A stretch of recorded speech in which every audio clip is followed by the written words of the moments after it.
Today, Metallica released their fourth single for their upcoming album that's out in 2 weeks, actually. The album is called 72 Seasons. The track today they dropped was called 72 Seasons. It's a title track of the album. And I will say this song is actually probably my favorite of the four they released so far. It's interesting, too, because like in the past when bands and artists release singles, they typically, you release a single, promote that one single for a good month, 2 months before the album release, and then you release the album. Very rarely do you see the artist band release a second or third one. But of course, in the era now of streaming, things are different now. Seeing bands and legacy artists like Metallica changing the way they do how they present their music, not so much the music, in terms of how they play it and what they write, but more so how they market it. Rather, it's interesting.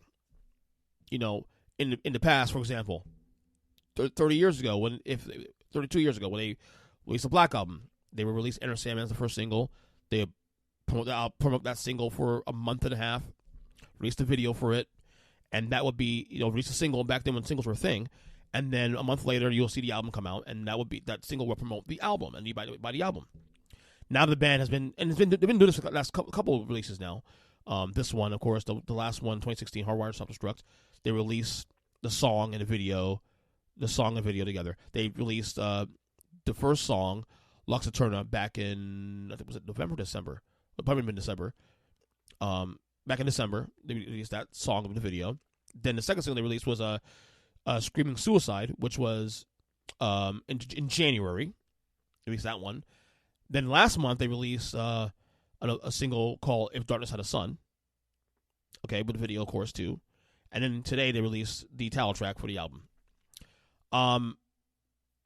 The album's for what it's... So, let me say this, and I people ask my opinion on the songs, and obviously we'll do a review. I have a couple things planned in the next month or so with music guests on here, people who are fans like me, and we're going to discuss the album. I'm not going to lie. I am pretty biased because of Metallica. I'm pretty biased. I'll admit, I'm a fanboy. I'm a fanboy. I've been a fan since 1996. They're my favorite band of all time. You guys know my power 3 artist bands of all time: Michael Jackson, Metallica, Queen, in that order. So it's hard for me to dislike a song. Like, it's hard for me to get a real sensible review of a song out the gate like this, because my excitement for the song being released in general overtakes what should be a more nuanced review of the song. So, to be honest with you, I'm going to wait probably a few months before I actually wait till the album's settled in as a whole, as a package, and then review the entire album after that. Probably about a month, a month or so after, and let it settle. Let's settle a little bit.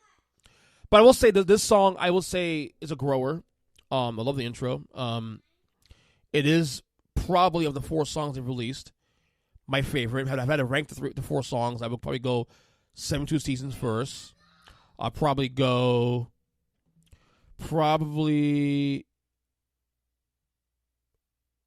that's just tough because I like all the 4 songs, but I guess Lux Eterna second, Dark Side of Sun third, Screaming Suicide fourth. But I don't know. Give me a couple of months and I'll rank the songs when I hear the entire album.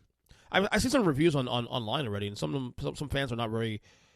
They seem disappointed in the song, and I mean, whatever. I mean, everybody has different tastes. You can't when you're a band as big as Metallica, you can't cater to everybody. You just write from the heart, because when they put out the Black Album, dude, when they put out Riding Lightly back in '84, and they released Fade to Black, and all their thrash fans were like, "What? This is too light," or Sanitarium, this is too light.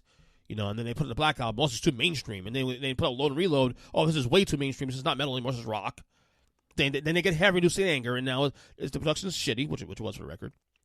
So you can't please everybody. You can only write for yourselves, and hopefully the fans have been with you through through this whole entire journey. You just hope they stay on board with you. That's how you do it. You can't please everybody. You know, like I said, I admit I'm a fanboy, so it's for me to get a nuanced take on the songs. I need to let it settle a few times, a few months, a few weeks. I don't know.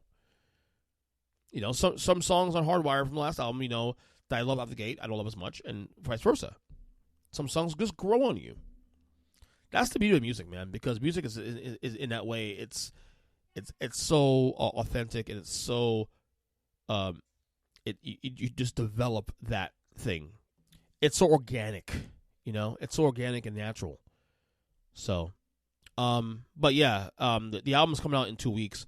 I'm actually going to a listening party for the album the night before the release. They're doing one night only, April 13th, select theaters around the world. They're going to play the entire album in the theater. I'm assuming every song has a video, I'm assuming. And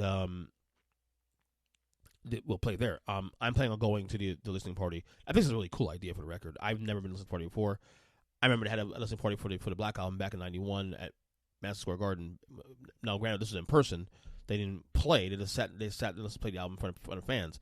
This is a cool thing. I think it's really cool. This is another way also for theaters to make money also too. Creative ways to content and whatnot. So I'm planning on going on the 13th to the listening party at my local theater that's showing it here up in City Place here in West Palm Beach. So 2 more weeks till the album comes out. Can't wait. First album in 7 years.